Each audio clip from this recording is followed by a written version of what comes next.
We are live, and we've got 7 people viewing. Jump in front and give a bit of introduction if you like.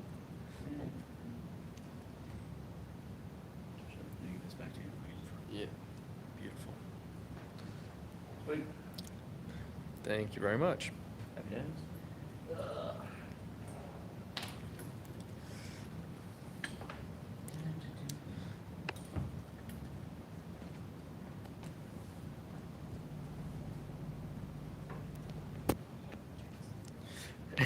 It's bright. Alrighty, prepping. Yeah, and just as backup, I'm just going to bring up emails.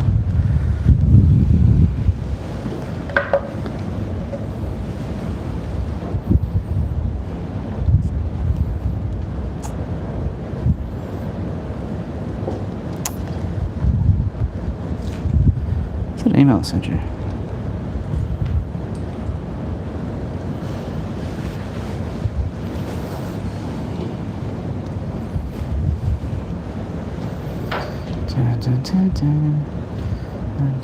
Yeah, test one, Cool. How's the how's the audio? two. Yep, sounds great. Cool. Props on the view already. Don't get to tuck the lapel. Just the wire. It's Oh yeah. a little.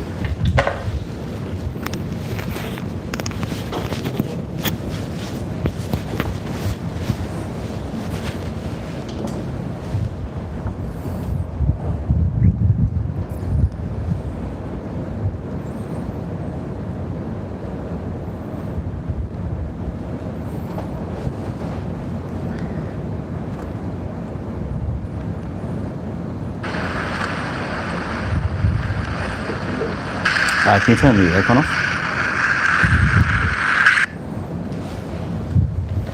It's like really noisy, just the green buttons. Thanks, man. Can you turn the aircon off?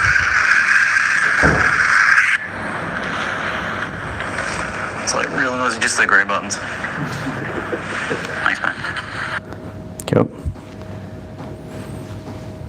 How many viewers we got? We are 15 people online right now. Sweet. 2 minutes left. Sweet. Hey guys, we'll kick off shortly. We're just waiting for more people to join the stream. Once we've got them up, we'll then start going through the town hall. If there's any issues at the moment, sound check wise, viewing wise, it's too dark, too light, let us know. We have Seb helping out today on the camera, so he'll be able to fix these things up on the fly. In the meantime, just chill out, relax, maybe mute me, because there's not much happening. Sounding good. Cool.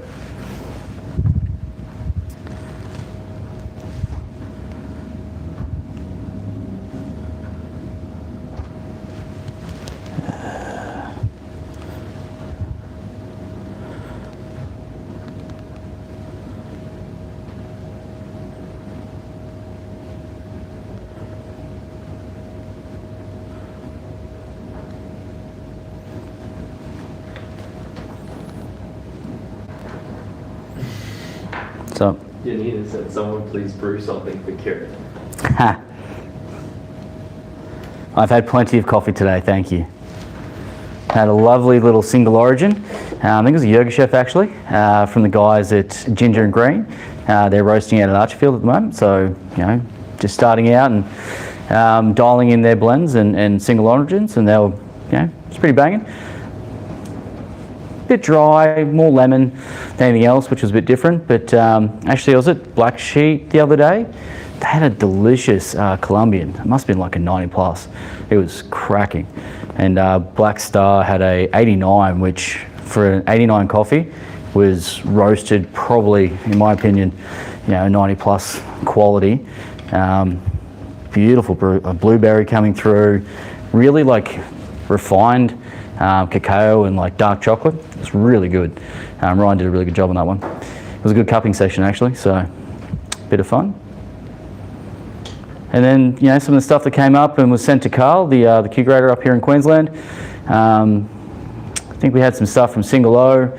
We also had some stuff from Honor, Pablo and Rusty's, a bit of Campos stuff, And there was someone else from Melbourne as well. It might have been Rumble.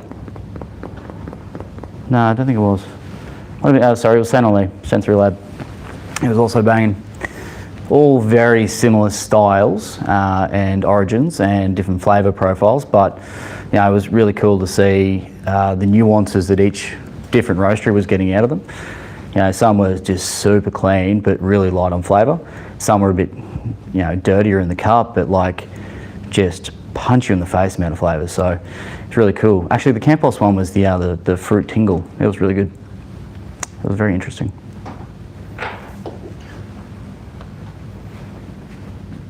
Go 50? Go 50?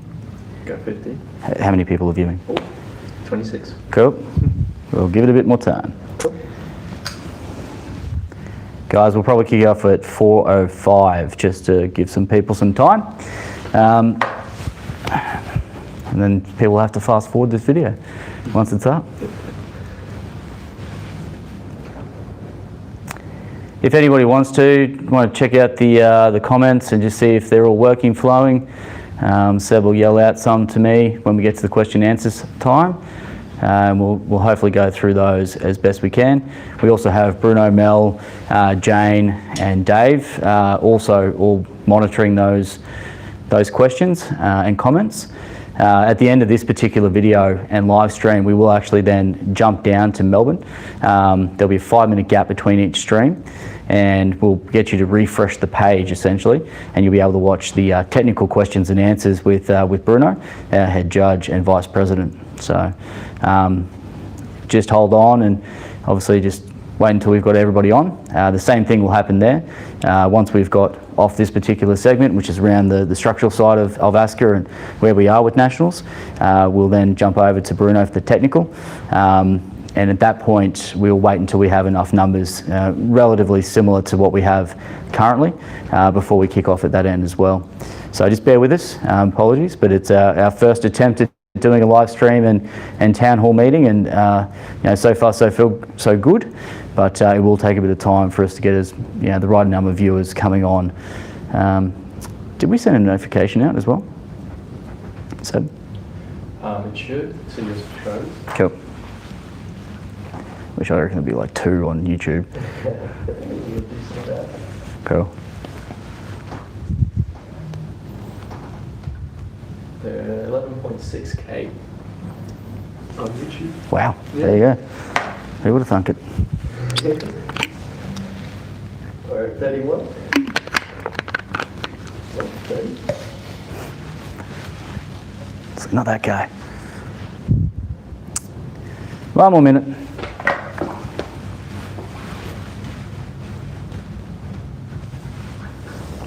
Dun, dun, dun, dun. How are the comments coming along? Beautiful. Cool. Menina is shouting out Black Sheep and Black Star. And said Queensland is a great place for coffee. It is, it can be. Like everywhere, there is good coffee and bad coffee everywhere. Sometimes it's a bit harder to find, but there's always good coffee somewhere. Actually, one of the hardest places I've ever had to find good coffee was in Florence, in Firenze, in Italy. I was at the La Marzocco factory doing a bit of a tour and meeting the guys and the team, and at the end of the tour, and Andrea, their head tech, he's like, mate, if you're trying to find good coffee in Florence, there's only really one place, and it's owned by an Australian. It's in the middle of Florence, and it's going to take you a bit of time to find. I was like, really? And it's like, yeah, it is. So after about half an hour looking, it's just a little bit south and east of the Duomo, on the northern side of Firenze, and yeah, cracking coffee, like a little Melbourne cafe. It was very nice. It was even that, you know, Fitzroy kind of feel. Anyway. You got some hellos. Nice. Love the jacket. That's good news. Happy days. All right, guys. I think we'll kick it off now. And you got a final number there? We're 32. Cool. Well, guys, thanks very much for coming along this afternoon. I really appreciate you spending the time to dial into this town hall. It's an interesting time, obviously, for everybody, and COVID-19 arguably has hit the hospitality industry more significantly than most other areas. As an association, we're really fortunate that over the last 5 years, we've been able to build up a really good financial metric that has allowed us to weather this storm as best we can. So much so that at the beginning of this year, before COVID-19 happened, we were looking to do our nationals at Tasting Australia in partnership with the South Australian Government and South Australian Tourism. That was a significant change for us and one that increased our budget for that particular event by almost 40%. Without the capabilities of our previous financial management, as well as signing on Condesa as that national sponsor, we would never have been able to do that. Luckily, in some ways, because we had to cancel that event, we now have that ability, with the support of our sponsors, to actually continue on and deliver at Nationals this year.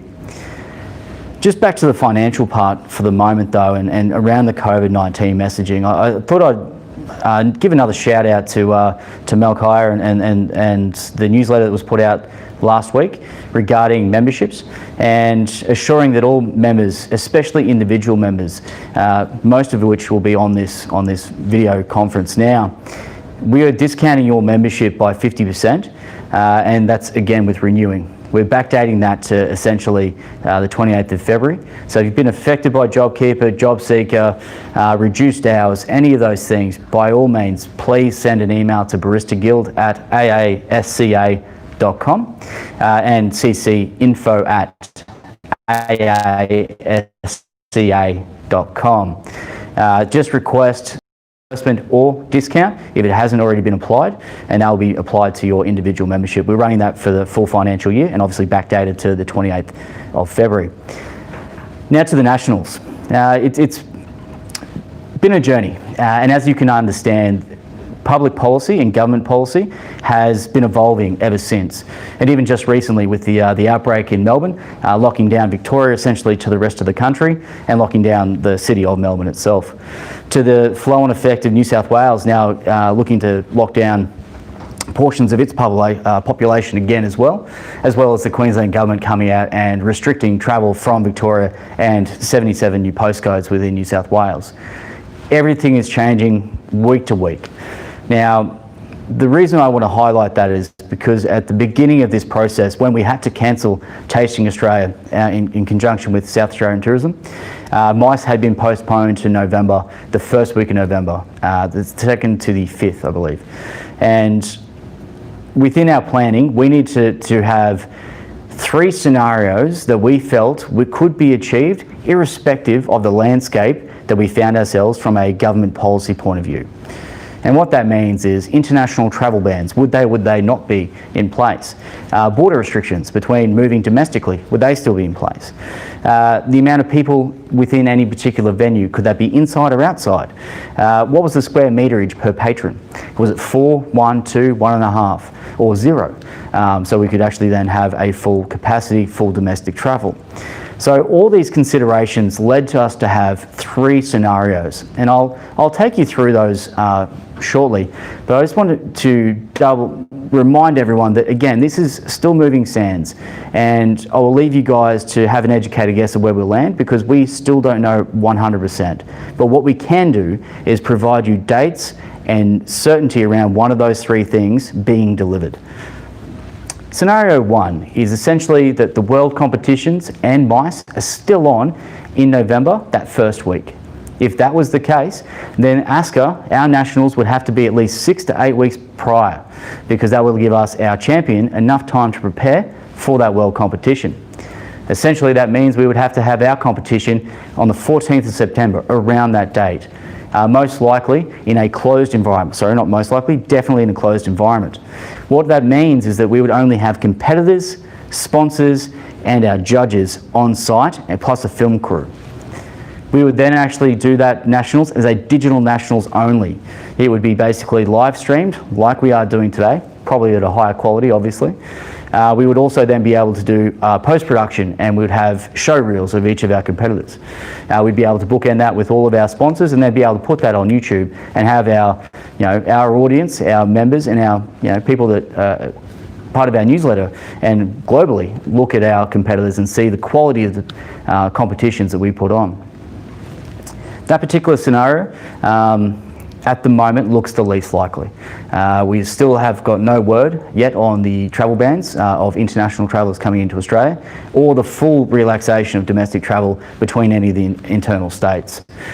So at this stage, there is a plan for it. We have it fully costed. We have a couple of venues in mind, nothing locked in stone because we don't want to pay deposits obviously, but there is enough and there is a full plan that can be executed if we need to.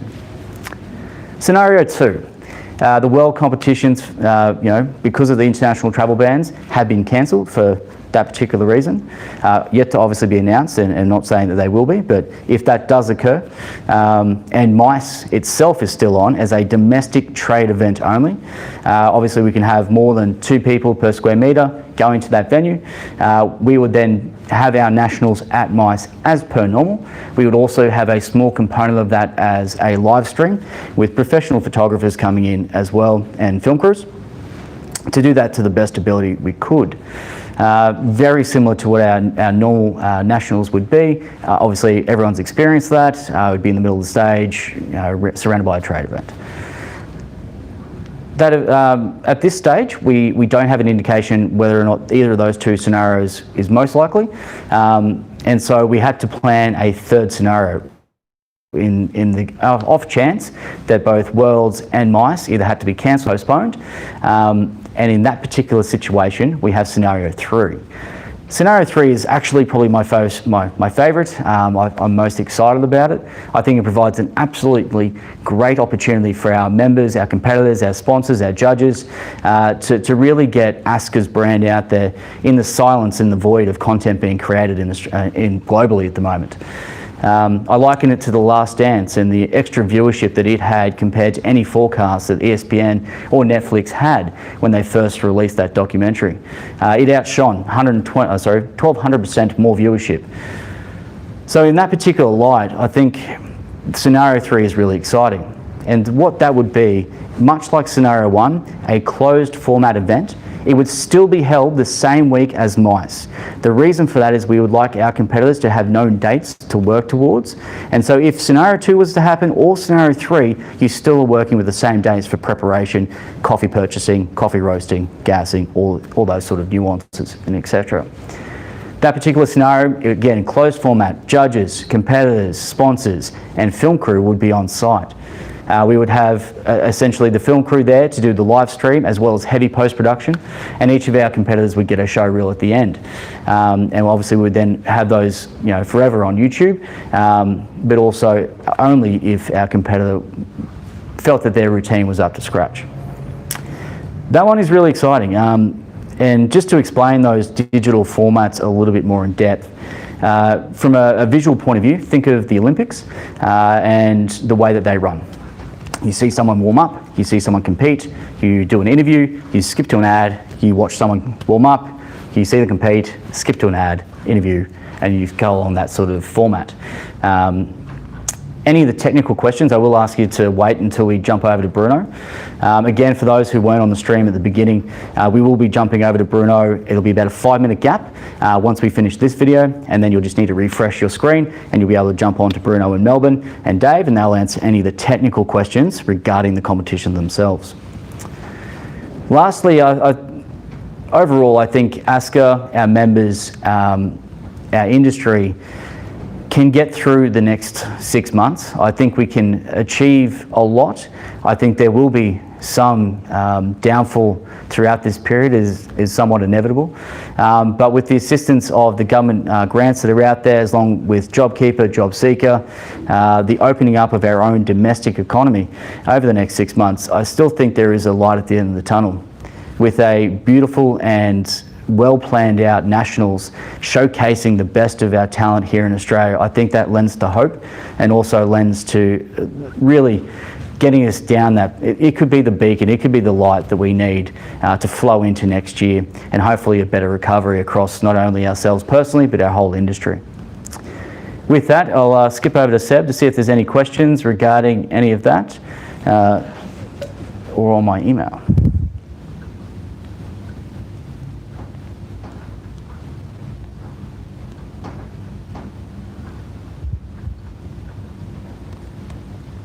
I think invite the audience to jump in the YouTube comments if they have anything to say. Yeah. Any comments, yell them out now. If not, I'll give it about a minute. Seb will keep an eye out for me. But if there's any questions regarding what we've just spoken about, by all means, flick them through. Otherwise, in the comments, you can email me directly at president@aasca.com, or you can email the vice president at vicepresident@aasca. Myself and Bruno are more than happy to talk to any member regarding what's going on, where we sit as far as an association goes, AGM related issues, which we do have some information coming out in the next couple of weeks about. Any of those sort of things we can definitely go through and answer any of those questions. So D-Train Coffee asks, what exact dates are ASCA planning? So scenario 1 would be the week of the 14th of September 2020. Scenario 2 and 3 would be the same dates as MICE, and that's the 2nd through to the 6th of November 2020. Just repeat the question one time. Okay. Cool. So the question was, when are those dates? And again, scenario 1, the week of the 14th of September, and scenario 2 and 3, the first week in November, which is the 2nd to the 6th, we would align to the MICE dates. Yanina asks, do we know where it could be, which city? Unfortunately, that one's really hard. So scenario 2, obviously, with MICE, that would be in Melbourne at the MEC. Scenario 1 and 3 are really dependent on public policy and when we can move and how we can move those people. We are trying to budget a significant amount of money to help our judges and our competitors get to these events in the way of subsidies that we would never normally offer. And so that will be probably coming to light as we move closer. One of them, I think I've carved out about $34,000 in the budget, which hopefully Chris will sign off on to hopefully get some subsidies for the guys to travel to those events. That could be anywhere on the eastern seaboard essentially for scenario 1 and 3, where it is a closed format event and we just need a big empty space to work it in. With Vic and New South Wales being the worst places in Oz, do you plan to return to South Australia for Mats from Alexander? As much as I'd like to be honest, it is going to come down to the most efficient form of travel for the most amount of people getting there.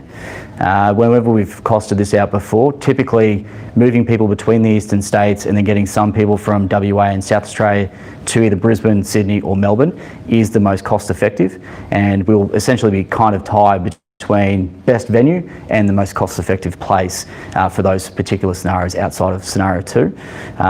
As much as I've made this promise to Cam Ballard, who's obviously based in South Australia as well, that we would try and get it back to South Australia or another place as soon as we can, but unfortunately it's going to come down to a budget constraint.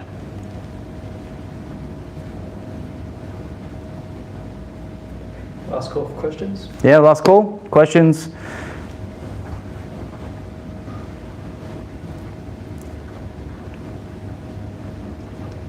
Yanina asks, would you consider moving the judges to each state as another option, maybe similar to top 12 format?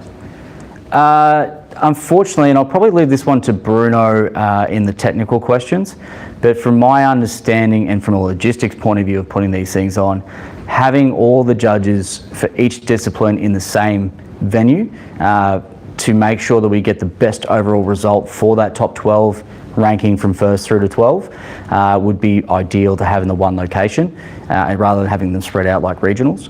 Again, I imagine there'd be some complications there with cost, mainly because our kits, it costs us about 10 grand a year to move that around the country. There's a whole half of other reasons why we typically try and centralise these things, even back to the point that we'll have to move equipment, and that's on the back of our sponsors, and then obviously bearing that cost as well. And so from our point of view, I would suggest that it will be a singular location, irrespective of government policy.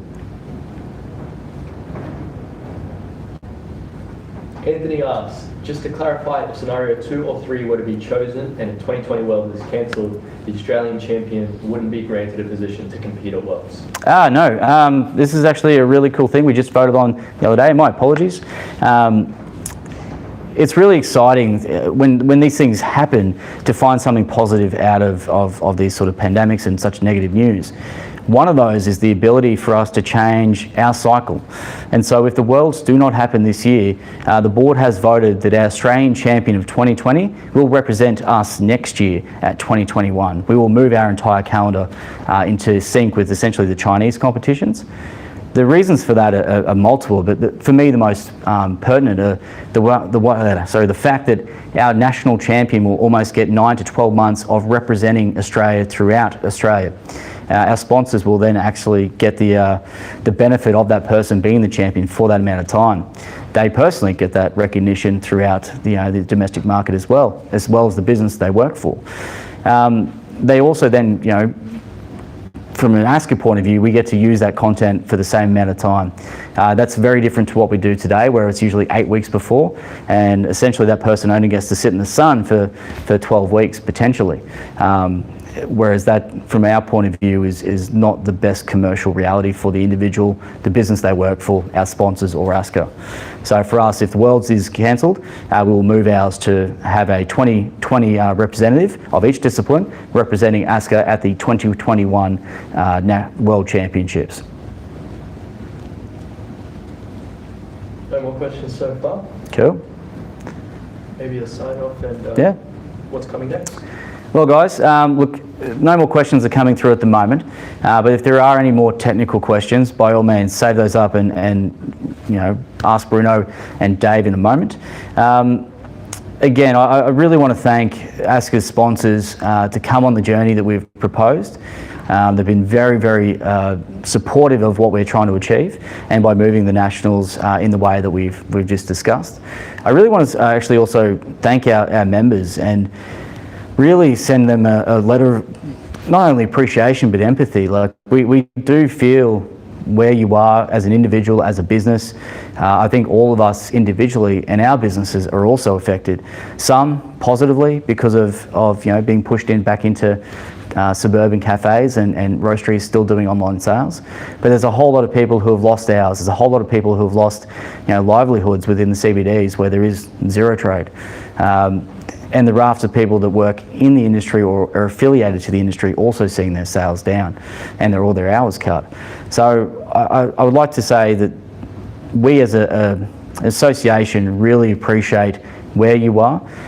We still advocate for our members in the best way we can, and we will continue to try and provide information, support and guidance as we go, but also, as I said, keep a light at the end of the tunnel, create some hope with the opportunity that we have to do a really cool Nationals this year, and make sure that our Australian industry is represented and shines throughout this darker period of a global pandemic.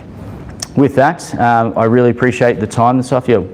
We got one more? Yep, sorry? Richard asks, in case the situation goes bad, are there plans for competitors/judges to isolate for 2 weeks before the event so they won't miss the competition? Yeah, like that one's only actually popped up because of the Melbourne issue. So the question was, is there plans for a 2-week isolation potentially in a hotel if people have to travel from a state that is restricted? Unfortunately, I can't give a solid answer to that. We will start planning towards that eventuation potentially, dependent on the way that Victoria continues to evolve and New South Wales. Unfortunately, the Queensland exemptions, for example, if we needed to bring judges and competitors from Victoria and New South Wales, are fairly strict, but we do have good connections already established to ask the question that if our competitors could comply for that exemption, we would be able to move them, and then under what restrictions we would need to ensure that they adhere to if we do move those people. As we say, look, we're going to continue to ask our members, where you are, what suburb you're in to that point of conversation, what interactions you've had, have you downloaded the COVID Safe app? Like all these things will come into play the closer we get to understanding which of the scenarios we go through. At this stage, as I said earlier, I believe that scenario 2 are most likely, and if that's the case, then we will continue to give you as much information as possible, but also request a lot of information from you regarding where you are located, down to your postcode, your current health, your current COVID Safe app compliance, and plus a few other things. We may need to get resumes, which would then go along with our exemption applications to whatever state government body we need to apply to. Cool. As I said, guys, really appreciate the time. If there's any more questions, feel free to email me directly. If you hold on and refresh the page in another 5 minutes, you'll then get to see Bruno and Dave down in Melbourne, just talk you through the competition technicals and then answer any questions you may have around those, especially around timings, because that is very, very important, I'm aware. Cool.